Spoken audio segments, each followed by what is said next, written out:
Adoramos tu nombre, Señor, en esta noche, Padre. Glorificamos tu santa persona y nos presentamos delante de ti, Señor, en esta noche para adorar tu nombre y para darte gracias por esta oportunidad. Señor, estamos aquí para poder predicar tu santa y bendita palabra. Te rogamos, Señor, que tu Santo Espíritu vaya haciendo bien y sanando el corazón y la mente de todas aquellas personas que nos están escuchando. Amén. Señor, te rogamos que tu Santo Espíritu lleve tu palabra a las gentes y a las vidas que están necesitadas de ti. Señor, reconocemos que solamente tu palabra puede traer cambio y transformación a nuestras vidas. Amén. Por eso necesitamos, Señor, que tu palabra corra, sea glorificada, se haga real y efectiva en nuestras personas. Señor, Amén. que tu palabra dé fruto al 30, al 60 y al 100 por uno. Embárganos con tu presencia, rodéanos con tu santa gloria, Señor, porque queremos poder experimentarte, poder conocerte de una manera real, verdadera y genuina. Bendice a todos aquellos que se conecten, Señor, y te ruego que tú les estés haciendo bien, que en estos momentos en los que nos encontramos, Señor, cures nuestras heridas, contestes nuestras preguntas, Señor, y que tú nos vengas cuidando en el hueco de tus santas y divinas manos, Señor. Gracias por todo ello, en el nombre del Padre, del Hijo y del Espíritu Santo. Amén. Amén. Amén. Pues ya está, ya presentado todo, cuando quieras, y también, bueno, agradecerte que siempre estés dispuesto a compartir con nosotros, siempre que te llamamos, nos dices que sí a la primera, nos das día, así que agradecerte que estés aquí compartiendo con nosotros, cuando quieras. De acuerdo. Pues para mí es una bendición, la verdad, poder estar aquí, como siempre, en sana doctrina, poder predicar la palabra del Señor, servir de edificación y compartir algo para el bien de aquellos que nos escuchan, que es la motivación que tenemos, hacer bien y servir de edificación. Amén. Así que vamos a estar compartiendo, como bien anunciábamos, pues la parábola del hijo pródigo, muy famosa, muy conocida, predicada en muchísimas ocasiones, pero bueno, hoy el Señor nos va a seguir hablando a través de ella. Así que los que tengan Biblia, si me quieren acompañar, podemos hacer lectura en el Evangelio según San Lucas, capítulo 15, versículo 11. Evangelio según San Lucas 15, 11, dice así la palabra profética más segura. Amén. También dijo: un hombre tenía 2 hijos, y el menor de ellos dijo a su padre: Padre, dame la parte de los bienes que me corresponde. Y les repartió los bienes. No muchos días después, juntándolo todo, el hijo menor se fue lejos a una provincia apartada y allí desperdició sus bienes, viviendo perdidamente. Cuando todo lo hubo malgastado, vino una gran hambre en aquella provincia y comenzó él a pasar necesidad. Entonces fue y se arrimó a uno de los ciudadanos de aquella tierra, el cual lo envió a su hacienda para que apacentara cerdos. Deseaba llenar su vientre de las algarrobas que comían los cerdos, pero nadie le daba. Volviendo en sí, dijo: ¿cuántos jornaleros en casa de mi padre tienen abundancia de pan, y yo aquí perezco de hambre? Me levantaré e iré a mi padre, y le diré: Padre, he pecado contra el cielo y contra ti. Ya no soy digno de ser llamado tu hijo. Hazme como a uno de tus jornaleros. Entonces se levantó y fue a su padre. Cuando aún estaba lejos, lo vio su padre, y fue movido a misericordia, y corrió y se echó sobre su cuello, y lo besó. El hijo le dijo: Padre, he pecado contra el cielo y contra ti, y ya no soy digno de ser llamado tu hijo. Pero el padre dijo a sus siervos: sacad el mejor vestido y vestidle, y poned un anillo en su dedo y calzado en sus pies. Traed el becerro gordo y matadlo, y comamos y hagamos fiesta, porque mi hijo muerto era y ha revivido. se había perdido y es hallado. Y comenzaron a regocijarse. Amén. Amén. Bueno, pues sobre esta parábola vamos a aventurarnos a poder predicar la santa y bendita palabra del Señor. Antes de empezar, queridos hermanos, me gustaría hacer una pequeña diferencia. Aquellos que hayan leído y conozcan el capítulo 15 del Evangelio según San Lucas, se darán cuenta que es un evangelio que relata tres parábolas diferentes. Relata la parábola de la moneda perdida, la parábola de la oveja perdida y la parábola del hijo que se fue de la casa del padre. De acuerdo, hasta ahí más o menos todo bien. Vemos como la moneda de aquella mujer se perdió por descuido, por negligencia. Ustedes saben que en la antigüedad una mujer que era doncella o que estaba comprometida con un novio y que prontamente fuese su boda, llevaban en su frente una diadema compuesta con 10 moneditas. Esas moneditas eran los dracmas. Y esa diadema estaba hablando de su pureza, su honradez. Entonces, cuando ella se da cuenta que ha perdido la moneda, por descuido, por negligencia, por no darse cuenta, ella, dice la Escritura, que se encierra en casa, toma una lámpara, la enciende, toma una escoba y dice la Biblia, comenzó a barrer diligentemente hasta que la encontró. Amén. En la segunda parábola, el pastor tiene 100 ovejas, pierde una, cualquiera diría, bueno, tienes 99, ¿qué más te da una más? Pues no, él tiene la capacidad de dejar a las 99 en el redil, custodiadas por el perro pastor, y él se marcha en busca de la que se perdió. La oveja se pierde por inconsciencia. Los animales no tienen raciocinio. Y la oveja es el único animal que no tiene sentido de orientación. Entonces el pastor está acostumbrado a que su oveja de vez en cuando se le descarríe. Entonces él va en busca de ella, la encuentra que seguramente estaría enlodada, llena de barro, él la toma, la carga sobre sus hombros, la lleva al redil, la lava, la cura, la venda y de nuevo la pone con las otras 99. Ahora bien, a mí me llama la atención lo siguiente. Cuando el hijo decide marcharse fuera de la casa del padre, yo no veo al padre haciendo como la mujer que perdió el dracma y como el pastor que perdió la oveja. Amén. ¿Qué diferencia hay? Muy sencilla. La mujer hizo todo lo necesario por encontrar su moneda y el pastor hizo todo lo que estaba en su mano por encontrar la oveja. Pero sin embargo, no vemos al padre diciendo, cierro mi casa y voy en busca de mi hijo. No hizo eso el padre. Y yo hablando con el Señor le preguntaba y le decía, si es un capítulo correlativo, esto no guarda armonía aquí. Aquí hay una diferencia muy grande, porque el pastor busca su oveja, la mujer busca su moneda, pero el padre no va en busca del hijo.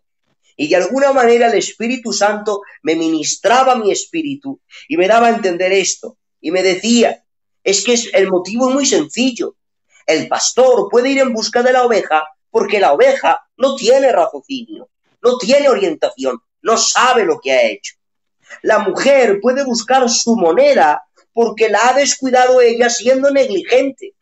Pero es que el padre no ha descuidado a su hijo. Y su hijo sí es consciente y ha tomado esta decisión voluntariamente de primera mano y él ha decidido marcharse. De alguna manera lo que estaba haciendo el padre es, yo sé que mi hijo tiene libre decisión, tiene libre voluntad y yo no quiero agarrarle de la perchera y forzarle a estar en mi casa por obligación, porque yo no quiero que nadie viva en mi casa por obligación. Si yo marcho por él, le tomo y le traigo de regreso, le estaré privando de que aprenda él mismo en sus propias carnes y de propia experiencia lo mal que se vive fuera de mi casa, lo mal que se vive fuera de mi amistad, de mi amigabilidad, de mi compañía. Si yo le tomo, le voy a tener aquí por obligación, pero no por amor. Si yo le dejo marcharse y que él se caiga, que él tropiece, porque al fin y al cabo es el camino que él mismo ha decidido emprender. Pero tengo seguridad de que como tiene mis genes, tiene mi ADN, soy su padre, él es mi hijo, llegará un momento que se dará cuenta del tremendo error que ha cometido. Por eso el padre permite que el hijo se marche tranquilamente, no se pone nervioso, sabe que su hijo ha de regresar cuando aprenda en su propia experiencia el fatal error que ha cometido. No quiere Dios a sus hijos obligados. No ama Dios a sus hijos forzados a estar cerca de él. Desea el Señor que sus hijos lo amen por un amor devocional, por algo que brote dentro de nuestro ser, un corazón henchido, lleno de amor y de pasión por Jesucristo nuestro Señor. No por una red de influencias, no que vivamos en la casa de Dios por gente, no que estemos en la casa de Dios por redes de influencias, por cosas que nos gustan dentro y no por Él. Dios no nos quiere allí por obligación ni por forzamiento, nos quiere por puro amor, que sea el amor el motivo y el motor que nos mueva para amarle, para tener relación con Él. De esa manera todo lo que Él mande, todo lo que Él ordene, todo lo que Él exija no va a parecer mucho, porque lo haremos desde la motivación del amor y no desde la motivación de la obligación. Ya que cuando las cosas se hacen por obligación, tienden a cansar, pero cuando las cosas se hacen por amor, se entiende el motivo de por qué se piden esas cosas. Amén. Ustedes saben que la herencia se repartía tras la muerte.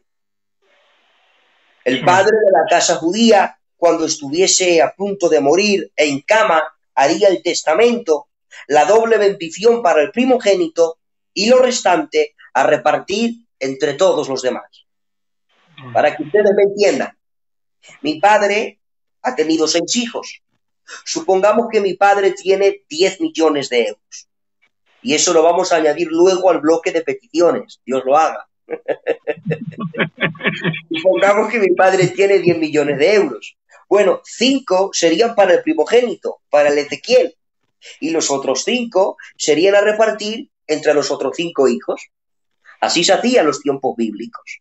Con lo cual, la doble bendición sería para el hermano mayor y lo restante para el pequeño, porque la Biblia nos relata que solamente eran 2 hermanos.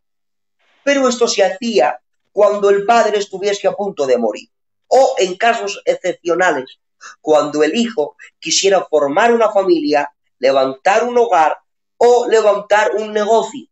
En ese sentido, el padre se lo hubiese dado encantado.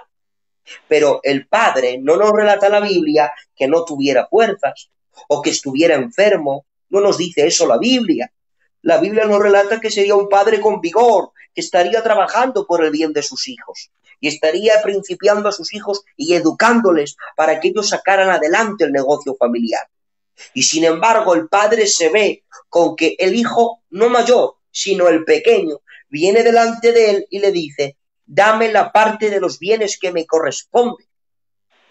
De alguna manera le estaba enterrando vivo.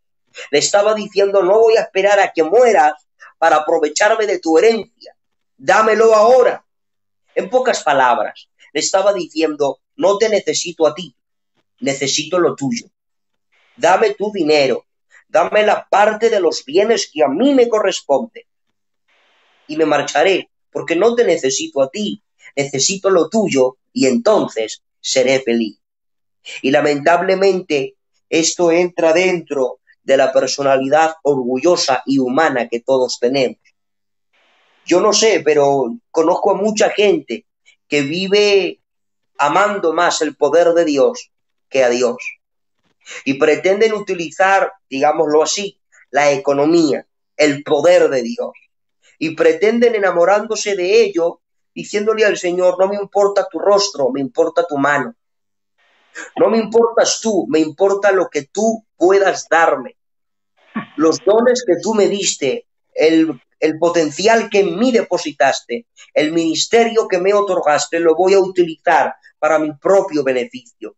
para mi propia autopromoción, para mi propia gloria. Al fin y al cabo, no te necesito a ti, solamente necesitaba lo tuyo para llenar mi ego, para satisfacerme a mí mismo. Y lamentablemente esto lo estamos viendo mucho dentro de la iglesia del Señor. Pero ¿saben? Prontamente vendrá el Señor limpiando su era. Sí, es necesario que el juicio de Dios comience primeramente por su casa. Él vendrá limpiando su iglesia, purificando las intenciones del corazón. Y todo aquel que no esté equilibrado su corazón con el corazón del Padre, creo que el Señor va a cortarles el suministro. Creo que Dios va a incapacitarles el poder y la economía, porque no le interesa al Señor hijos que solamente amen su mano, pero que no amen su rostro. No le interesan al Señor hijos que amen lo que Él le puede dar sin amar a su propia persona. Puedo ver esto entendible en cristianos inmaduros, principiantes, indoctos, niños en la fe. Entre comillas lo puedo aguantar, pero no lo podemos aguantar en cristianos maduros, en gente de años, arraigada en el camino del Señor, que tendrían que estar enamorados de Dios y entender que no necesito la salud, necesito a Dios en medio de mi enfermedad. No necesito todo el dinero del mundo, necesito a Dios en medio de mi pobreza.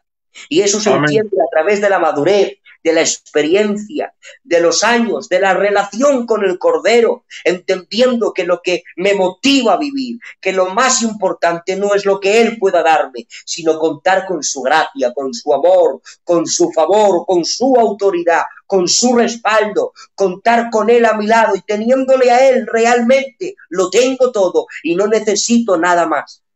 Amén. Amén. Y el Padre le dio los bienes que le correspondían, que eran tierras y posesiones, porque dice el versículo siguiente, juntándolo todo el hijo menor. Otras versiones bíblicas dicen, haciéndolo efectivo. Le daría las tierras, las malvendería rápidamente para recoger el poco dinero que podría y se marchó. El problema es que se marchó, dice la Biblia, se apartó a una provincia apartada y allí vivió perdidamente. Mira, te voy a decir algo a todas aquellas personas que nos están escuchando. ¿Es cierto que cometió un grave error este hijo? Sin duda alguna, cometió un grave error. Pero, ¿saben? Tuvo, no sé, la honestidad de decir, como quiero vivir a mi manera, quiero vivir satisfaciéndome a mí, por lo menos voy a ir a vivir a una provincia apartada, donde no conozcan el testimonio de mi padre, donde no se conozca la honra de mi casa, para que así nadie, viendo mi mal testimonio, pueda insultar a mi casa. Hizo mal, sí, pero por lo menos tuvo la honestidad de no manchar la casa ni el apellido que representaba. ¿Qué me quiere decir con esto Jesús? Sencillo, muy sencillo, que por lo menos tengamos esta honestidad. Lamentablemente tenemos a muchos cristianos dentro de nuestras iglesias que están empañando la visión del evangelio que tendríamos que dar. Tenemos a gente dentro de nuestras iglesias que están dando un falso testimonio y un feo testimonio del evangelio de Cristo. Y por causa de ellos, el nombre de Cristo es blasfemado entre los gentiles, entre los incrédulos, por culpa de ellos, porque mucha gente dice para ser como ellos, que son los que van a la iglesia, son los que dicen que creen en Cristo, son los que supuestamente tendríamos que ver un cambio de vida y son los que peor viven, los que peor hablan, los que peor se buscan la vida. Claro, por culpa de gente así, el evangelio está siendo rebajado. La influencia de la palabra de Dios está siendo rebajada porque ya no tiene credibilidad el mensaje que tenemos. Y no porque el mensaje no lo tenga, sino por culpa del mal testimonio y de la mala representación que estamos haciendo de él. Pero que el Espíritu Santo traiga convicción de pecado a cada cristiano y nos dé carga y nos dé responsabilidad por vivir una vida cristiana intachable, irreprochable, que nadie tenga de qué acusarnos ni por qué apuntarnos con el dedo, sino que vivamos sobria, justa y piadosamente en medio de este siglo y que en medio de esta generación maligna y perversa vivamos como luminares, resplandeciendo, porque nosotros somos la luz del mundo y si nosotros no damos luz, nadie dará la luz. Nosotros somos la sal de la tierra y si nosotros no conservamos la tierra, nadie hará esa función. Tú estás puesto, así que por favor, cumple con el propósito para el cual Dios te diseñó. Amén, amén. Palabras que pueden sonar un poco fuertes, pero muy ciertas. Una lástima que a través de nuestro ministerio, lo que decimos, hacemos, callamos o dejamos de hacer, que el nombre de Dios sea ensuciado, pero son verdades como puño. Es una pena, pero es una gran verdad. Amén. Continúa, estamos pasando, Jesús. De acuerdo. Cuando la Biblia dice ahí, y el hijo empezó a vivir perdidamente, ahí en el original griego es disolutamente. Y la palabra disolutamente viene del vocablo disolución. Y esto es fuerte, porque disolución significa apartamiento de la moralidad y acercamiento al vicio. Vamos a decirlo así. ¡Qué casualidad! Cuanto más se alejaba de la casa de su padre, más se estaba alejando de la moralidad y más se estaba acercando al vicio, a la inmundicia, a la concupiscencia. Esto nos enseña que en la casa de su padre había una moralidad, un código ético que llevar a cabo. Este hijo no podía hacer lo que quería. Su padre le diría, en mi casa se honra, en mi casa se vive de acuerdo a mis principios y bajo mi techo has de hacer lo que yo te mando.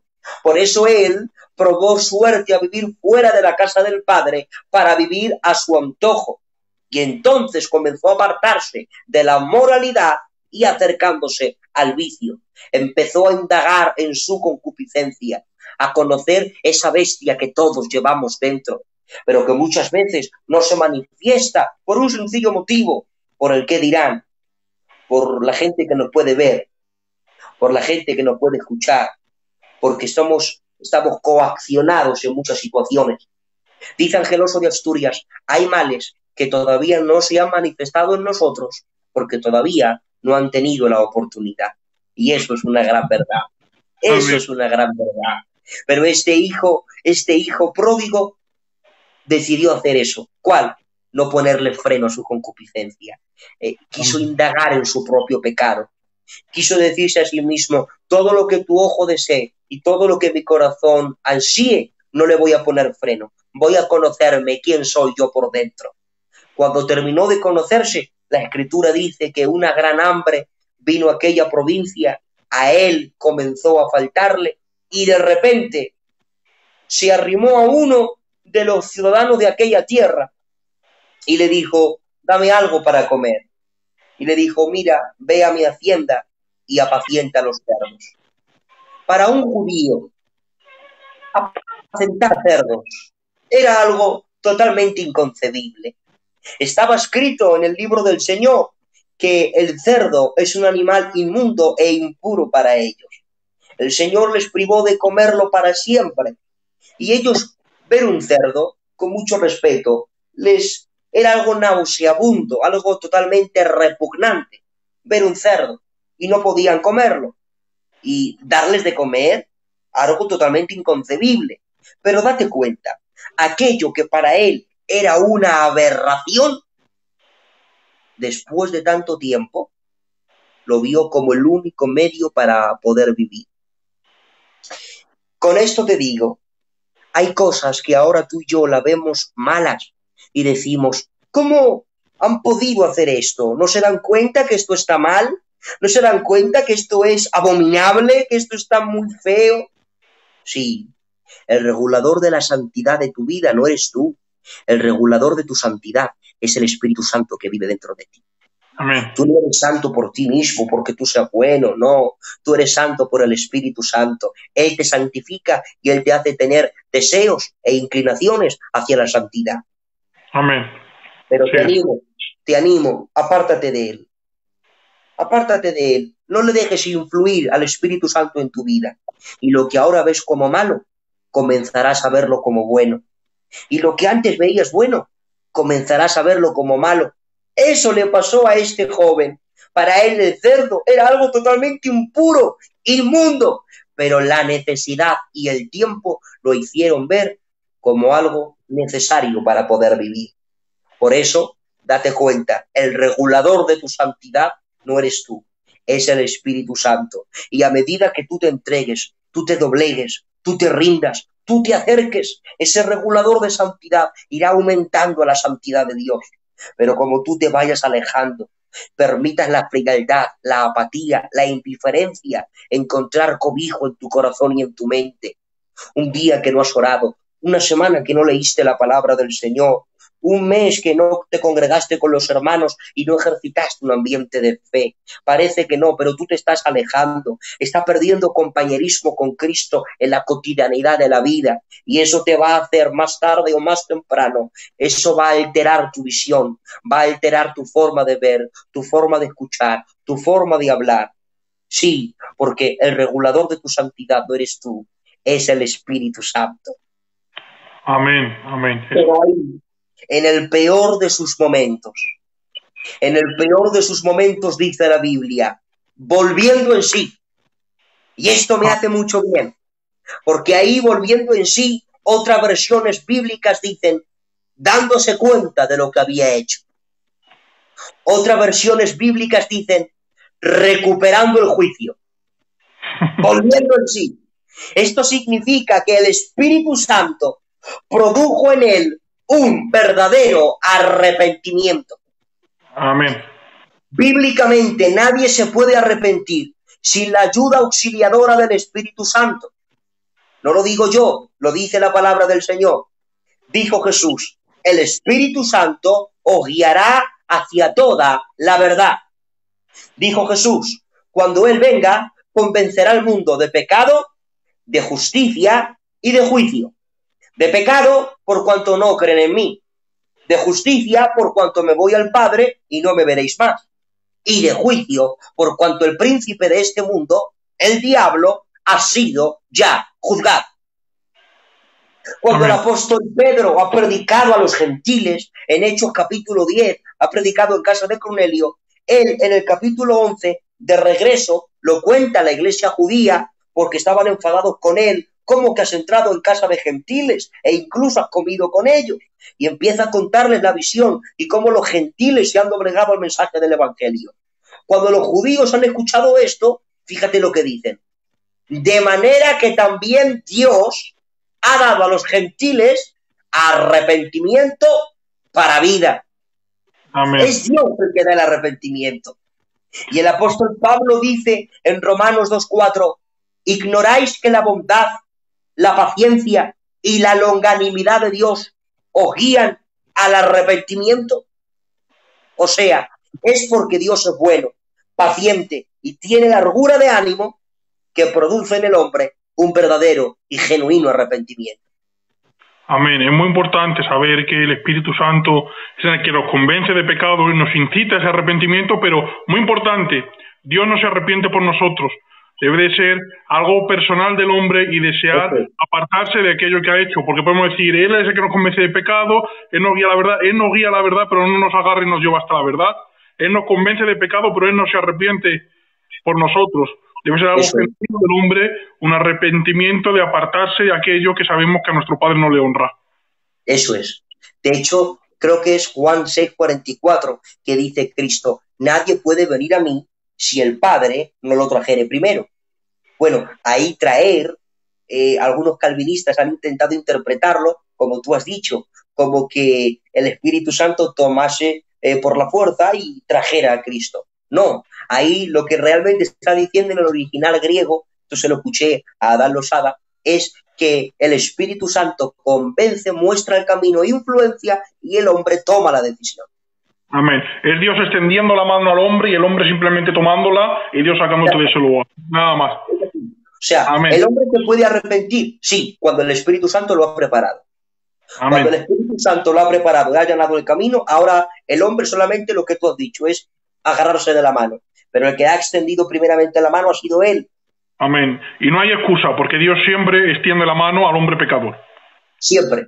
Siempre. De hecho, hace un ratito, antes de comenzar el video, estaba hablando con un joven que me estaba llamando Jesús, ¿qué es la blasfemia contra el Espíritu Santo? Y justo yo le estaba explicando esto. La blasfemia contra el Espíritu Santo, el pecado imperdonable del que habla Jesús. Todo pecado le será perdonado al hombre, excepto la blasfemia contra el Espíritu Santo. Es bien sencillo. Cristo da a entender que el Espíritu es el que ayuda al hombre para que el hombre se pueda arrepentir. Pero si el hombre se niega a la influencia del Espíritu Santo y se resiste, así como los judíos que escucharon a Esteban le resistieron, de alguna manera ellos están inoperando al Espíritu Santo, le están atando las manos. Y claro, ¿por qué es imperdonable? Sencillamente, porque el único que les puede ayudar a arrepentirse es el Espíritu Santo. Si ellos se le niegan, es imperdonable, no se puede. Es la única puerta que tienen y ellos la están rompiendo. Muy bien. Perdona por haberte cortado, pero necesitaba hacer porque luego nos hacen las preguntas y las dejamos ya así. Eso es tan precioso. Y claro, el arrepentimiento abarca la totalidad de la persona. Abarca el intelecto, las emociones y la voluntad. Es decir, yo tengo que entender por qué me arrepiento, sentir sentimientos de mi arrepentimiento y que eso afecte a mi capacidad volitiva, a mi voluntad, a mi decisión. Amén. Sencillamente lo podemos explicar. Imaginémonos que Eleazar y yo estamos en la estación de trenes de Madrid, cuando se pase todo el tema del coronavirus. Vamos a imaginarlo así. Estamos en la estación de trenes de Madrid y queremos ir hacia Barcelona. Ahora él y yo nos hemos montado en el tren y estando dentro nos han notificado que no va para Barcelona, va para Alicante. Fíjate lo que es el arrepentimiento. Nos han dado la información, convencidos aquí. Eleazar no va para Barcelona, va para Alicante. En ese momento sentimos un sentimiento de inseguridad, de vergüenza. ¡Ay, nos hemos equivocado! ¡Qué mal! ¿Te das cuenta? Primero aquí, luego en el sentimiento. Y la voluntad. En la primera parada que haya, nos bajamos y tomamos el tren adecuado que va para Barcelona, que es donde queríamos ir. Eso es arrepentimiento. Entenderlo, sentirlo y accionarlo. Amén. Amén. Muy bonito. Esto se originó en el hijo pródigo. En el intelecto, dice la Biblia, volviendo en sí. En sus emociones, dice la Escritura, he pecado contra Dios y mi Padre. Estaba comenzando a sentir el dolor que había ocasionado a su padre. Y voluntad, me levantaré e iré a donde mi Padre está. Amén. Y es ahí entonces cuando el hijo se levanta, deja las algarrobas, deja los cerdos y emprende un viaje de camino y de regreso a su casa. Y él se había preparado unas frases para decírselas a su padre. Las frases eran, Padre, he pecado contra el cielo y contra ti. Ya no soy digno de ser llamado tu hijo. Hazme como a uno de tus jornaleros. Esas tres frases. Pues bien, muchas veces el padre, seguro estoy, había salido a esperarlo, pero volvía llorando solo a casa, porque su hijo no regresaba. Pero aquella mañana, aquel día, su padre estaba de suerte, su hijo estaba regresando. Y a lo lejos, vendría seguramente vestido de harapos, no tenía ya el dinero con el que salió. Ya no estaba tan feliz como al principio. Y de lejos, su padre lo vio, dice la Biblia, y fue movido a misericordia. Qué buen ojo tiene el padre, lo ve a lo lejos y sabe distinguirlo. No viene como se fue lustroso, se fue lleno de vigor, lleno de dinero, lleno de bien, vuelve muy mal, pero le conozco, sé quién es, él es mi hijo. Y va corriendo a su encuentro a abrazarlo, se le tira en el cuello llenándole de besos, lo abraza. Y entonces el hijo le quiere decir esas tres frases que había preparado. Y dice, Padre, he pecado contra el cielo y contra ti. Ya no soy digno de ser llamado tu hijo. Y ahora tocaba decir, hazme como a uno de tus jornaleros. Era la tercera frase. Bueno, si ustedes leen tranquilamente el relato, se darán cuenta que esta frase el padre nunca la escuchó, porque le interrumpió. Y cuando dijo la segunda, no permitió que dijera la tercera. Rápidamente dijo, siervos, saquen el mejor vestido, saquen el mejor calzado, pongan anillo en su dedo, maten el ternero gordo. Mi hijo era muerto y ha revivido, se había perdido y es hallado. Cualquiera diríamos, déjale que se arrepienta, déjale ahí que llore, que se dé cuenta de lo que ha hecho, que se revuelque un poco en el suelo, que le duela todo el daño que te ha causado. Pero el Padre no. ¿Sabe por qué? Porque el Padre sabe que el diablo es un oportunista. Y sabe el Padre el problema que hay aquí, que Satanás había llenado su corazón de orgullo para que él creyera que no necesitaba a su padre, pero ahora lo estaba llenando de un complejo, de un espíritu de inferioridad, creyéndose que ni como jornalero su padre le recibiría en su casa, porque Satanás juega a los extremos. Para Satanás existe el 0 o el 10, el blanco o el negro, el todo o nada. Y aquel que había llenado su corazón de orgullo para que negara a su padre y se olvidara del Dios de su padre, ahora creía que ni como jornalero lo iba a recibir. Entonces su padre pensó, para que no pierda su dignidad, para que no se crea que es digno, para que no crea que es esclavo, yo comienzo a vestirle y a llenarle de bendición y le restauro antes de que él a sí mismo se vea indigno y no me acepte el regalo que yo le puedo ofrecer. Amén. Date cuenta, el hijo le dice, he pecado contra el cielo y contra ti.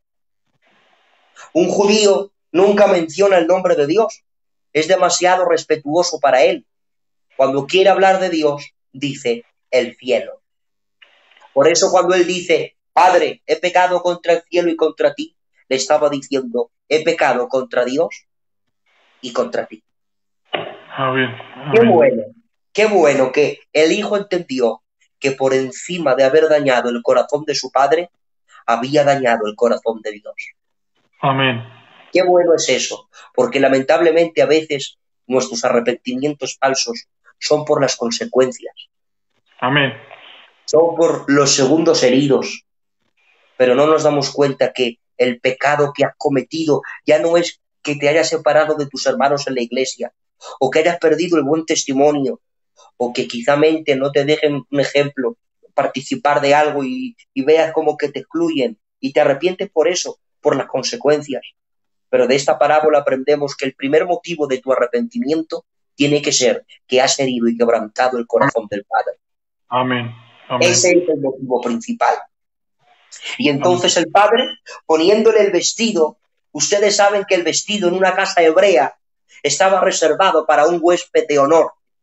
Le estaba diciendo, para mí eres alguien honrado. Yo te amo y te acepto tal y como has venido.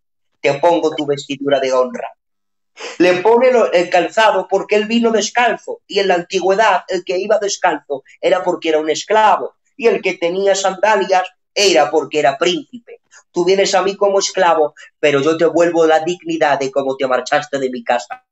Te marchaste como príncipe y sigues siendo príncipe. Toma tu calzado porque tú no eres esclavo, tú no eres jornalero, tú eres hijo y participas de mi herencia.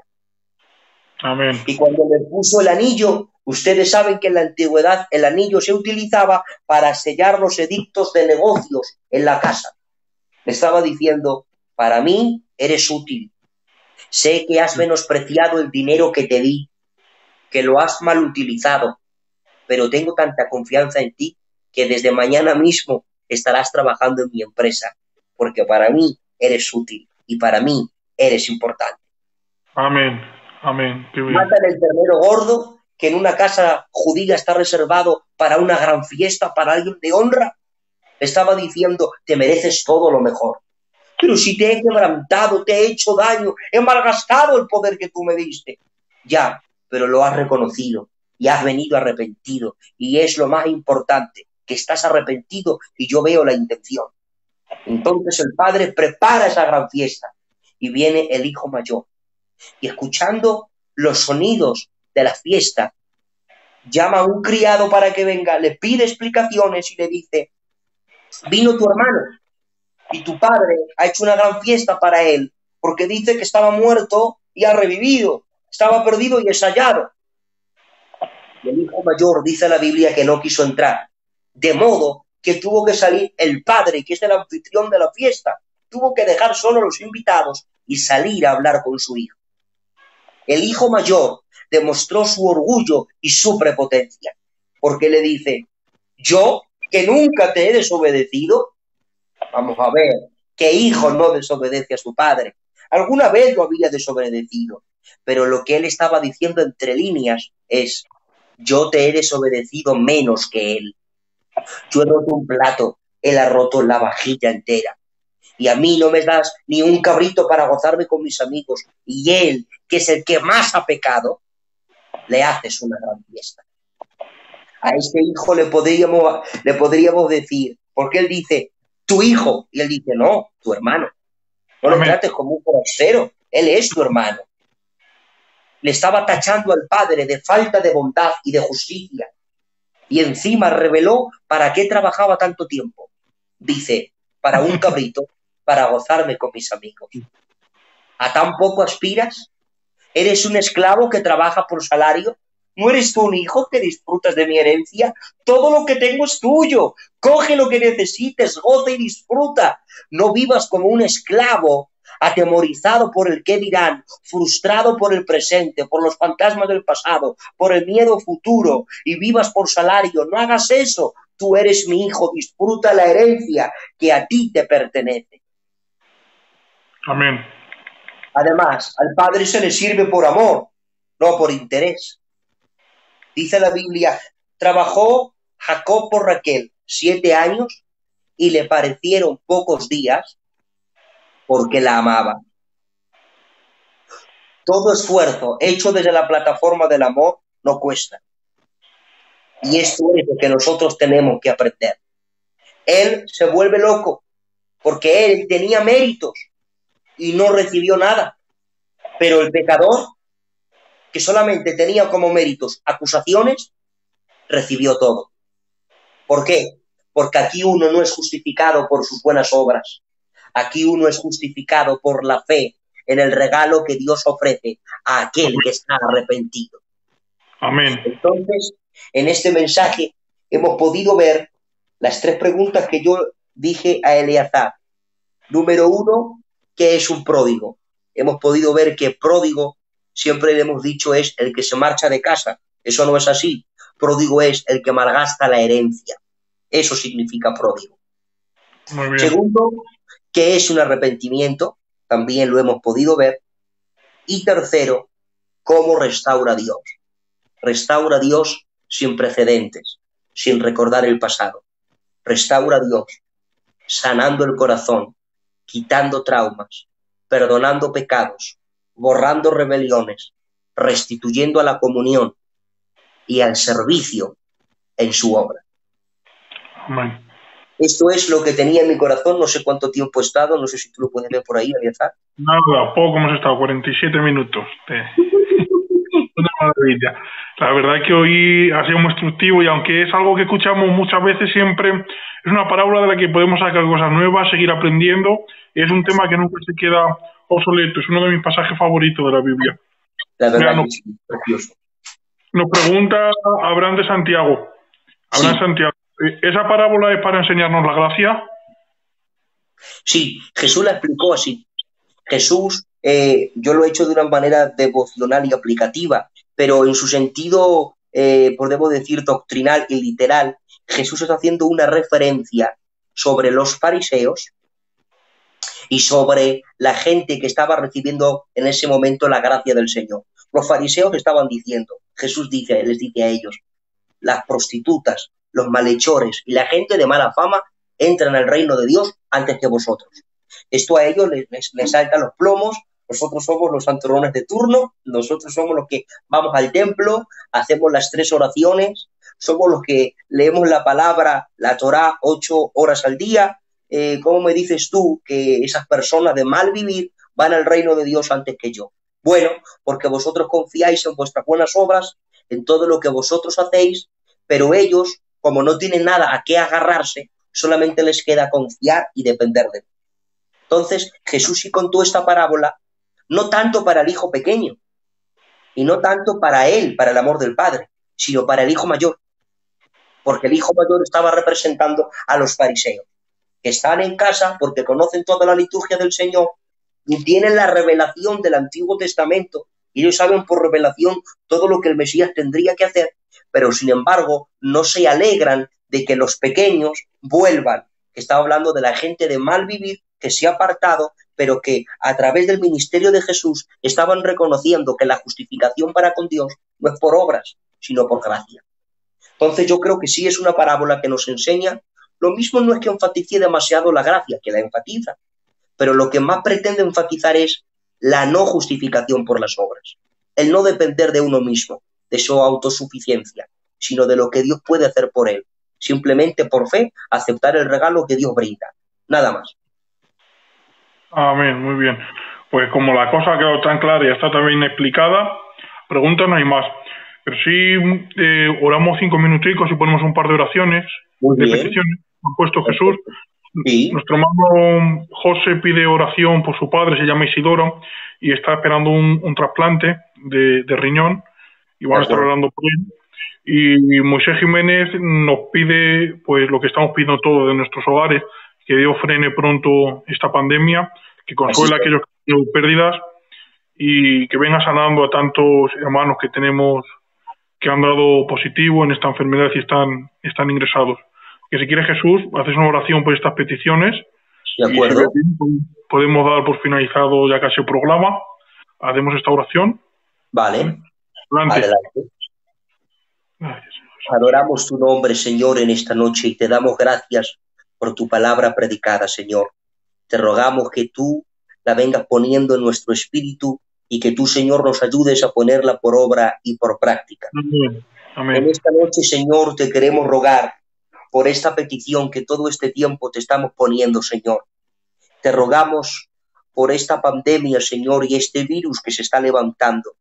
En el nombre de Jesucristo de Nazaret, Señor, te rogamos que tú lo apartes, que tú quites toda complicación, que tú reprendas todo aquello que no sea de tu gloria.